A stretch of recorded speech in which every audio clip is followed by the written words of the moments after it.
Hello বন্ধুরা, কেমন আছেন আপনারা সবাই? Welcome to my channel. আজ আপনাদের সাথে শেয়ার করব লাল বাদামতলা নৌকা এবং একই সাথে একই রকম দুটো ছবি আঁকবো এবং সেই দুটো ছবি আঁকতে যেয়ে আমি কিভাবে এঁকেছি সেই টোটাল প্রসেসটি আপনার সাথে শেয়ার করব। এই ছবির গল্পটা অনেকটা এরকম যে আমার একটি পুরনো পেইন্টিংকে আজকে আমি রিপ্রোডাকশন করেছি। আমার খুব প্রিয় দুজন মানুষ সেই ছবিটিকে এত বেশি পছন্দ করেছে যে তাদেরকে এটি গিফট না করলে চলে না। এই হলো সেই পুরনো পেইন্টিং, যা থেকে আমি একই সাথে ড্রয়িং করে শুরু করে দিলাম যাত্রা এবং নতুন একই রকম দুটো ছবি আঁকবো। যদিও একই রকম ছবি আসলে হয় না, কিছু ১৯-২০ হয়েই যাবে, আর এটাই হলো শিল্পের সৌন্দর্য। তাহলে আপনারা দেখতে থাকুন। টোটাল ছবিটি আমি আঁকা শুরু করলাম। প্রথমে হালকা করে পেন্সিল দিয়ে ড্রয়িং করে নিলাম। তারপর স্টেপ বাই স্টেপ অ্যাক্রিলিকে আমি ছবিটি এঁকেছি, কিন্তু হ্যাঁ, অ্যাক্রিলিকে ওয়াটার কালারের মতো ট্রিটমেন্ট করে ছবিটি আঁকা হয়েছে।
মোটামুটি আমাদের ছবিগুলো আঁকা প্রায় শেষ।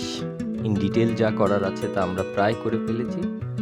এখন এখানে একটা বিষয় আমার কাছে মনে হয়েছে যেন আমাদের এখানে যে পানিটি এঁকেছি, আকাশ যতটা ডার্ক, পানি অত ডার্ক না। তাই পানিতে নতুন করে আবার ডার্ক চাপিয়ে দিলাম এবং কিছু কিছু কালার একটু ভাইব্রেশন তৈরি করার জন্য দিয়ে দিলাম, রিফ্লেক্টিংয়ের জন্য বা রিফ্লেকশন তৈরি করার জন্য। এই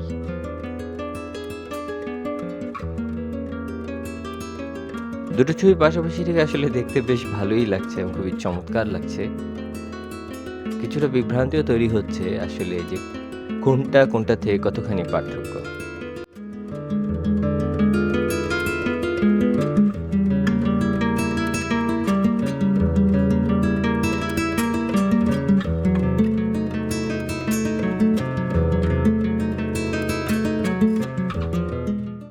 মিলিয়ে দেখলাম আগের ছবির থেকে এবারকার ছবির কিছু বিষয় বরঞ্চ আরো বেশি জমেছে, আর বেশি ভালো হয়েছে। যেটা হয় আর কি আসলে সময়ের সাথে সাথে আপনি একই কাজ যখন বারবার করবেন, নতুন কাজে অবশ্যই পুরনো কাজের চেয়ে উতরে যাওয়ার একটা ব্যাপার থাকে, যেটা এখানে রয়েছে।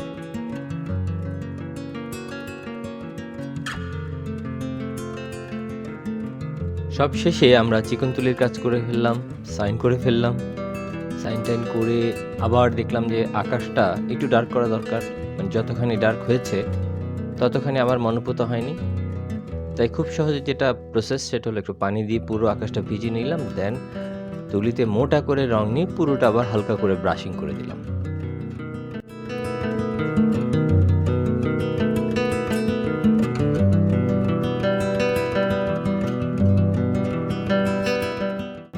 সব শেষে আমরা কিছু সিগার্ল এঁকে দিলাম, যেটা সাধারণত থাকে নদী এবং নৌকার সাথে ঘুরে বেড়ায় নদীর পাড়ে,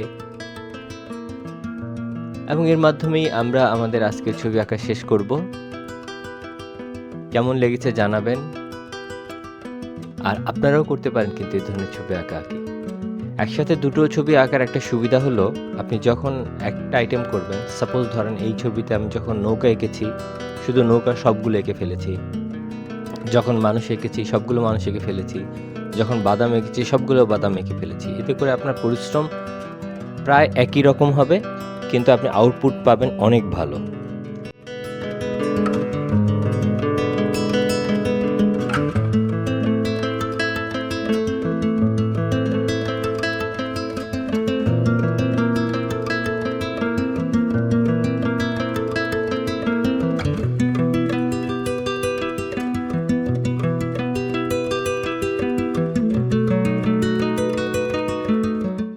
আশা করি আপনাদের ভালো লেগেছে, আর ভালো লাগলেই আমার ভালো লাগা।